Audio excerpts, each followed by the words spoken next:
Hey, Peer Youth, this is Connor, just sending this video from my room.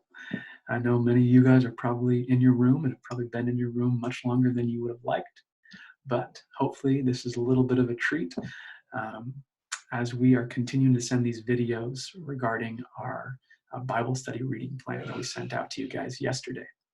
And for our reading plan, we've been going through the book of Daniel, and if you already feel behind, no worries, we're only 2 chapters in. So last video, Josh talked about chapter 1, and I have the privilege of sharing some insights that I received from chapter 2. Chapter 2 is a very cool chapter, and it really just touched my heart in some cool ways. And there's some truths in this passage that I've just been praying over each one of you, parents and students and staff. So I hope this is a blessing to you guys. So we see in chapter 2, King Nebuchadnezzar, the king of Babylon, is troubled, he's anxious, and he can't sleep. And the reason is he has been troubled by these dreams, and he wants to know what these dreams are all about. He wants to know the interpretation of these dreams. And because of this, he is just a wreck, and he's confused. And that seems to meet many of us where we're at. Many of us, whether you're a believer or not, we're feeling confused during these turbulent times. We're feeling the weight of all the change that's taking place.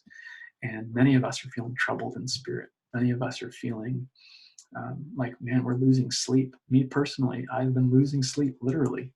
So I could resonate with King Nebuchadnezzar. And man, I'm dealing with a lot of anxiety myself, and I'm sure that's the case for many of us.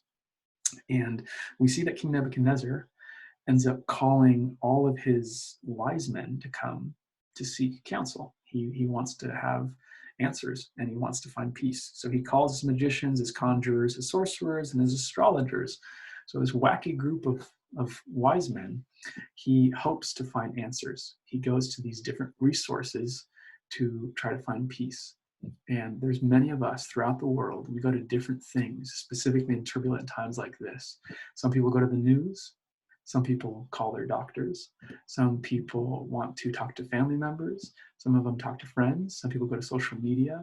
Me personally, guys, I'm not proud of it, but I have fallen into the trap of the YouTube black hole multiple times. And guys, none of those things really gave me the peace I was looking for.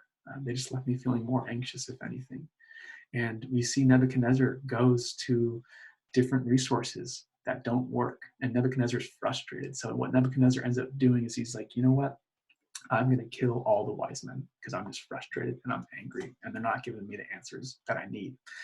The kind of catch is that Daniel, who we met in chapter 1, who's a man of God, is considered one of these wise men. And Daniel's already experiencing enough change. He's in a new country with new, cultural elements, and there's new religions going on, and he's being introduced to these new foods and a new king and new language. He's away from his family and his friends. So he's already experiencing so much change, and he's trying to be just consistent in following God. And he's hit with just yet again another change, another update, if you will.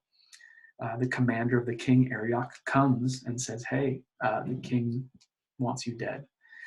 And my prayer is that we would be able to respond the way Daniel responds. Daniel responds in verse 14 and says this, that he replied with discretion and discernment. So even though he's been already going through so much change, he decides, you know what? I need to discern. What does that mean? That means to seek wisdom from the Lord, to hear from the voice of God, to think through the matter and not just allow it to consume and swallow him. Because that's not any small news to hear, hey, the king wants you dead. But we see that he continues to have this peace of mind. And we know it's because he's coming before the God of heaven. And the God of heaven gives him clarity into what King Nebuchadnezzar's dream is. And we see this amazing kind of proclamation that Daniel gives in verses 20 through 23. And he just acknowledges, hey, God is the wise one. God is the one who's powerful. God is the one who's in control of every season of life. God is the one who knows what is hidden. God knows the mysteries. God is the one who reveals these profound and hidden things, and he knows what's going on in the darkness. And guys, none of us really know what's going on, but God does know. And we need, like Daniel, to come and ask for compassion from the God of heaven, that God would reveal and give us clarity.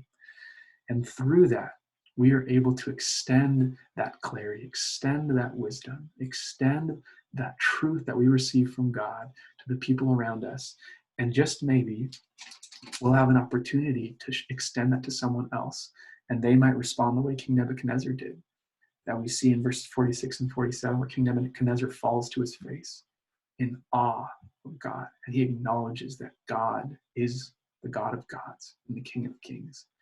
And we have this rare opportunity, guys, as we are hit with trial after trial, to come before God, ask him for insight, ask him for wisdom, ask him for understanding, and then pass that on to others who don't know.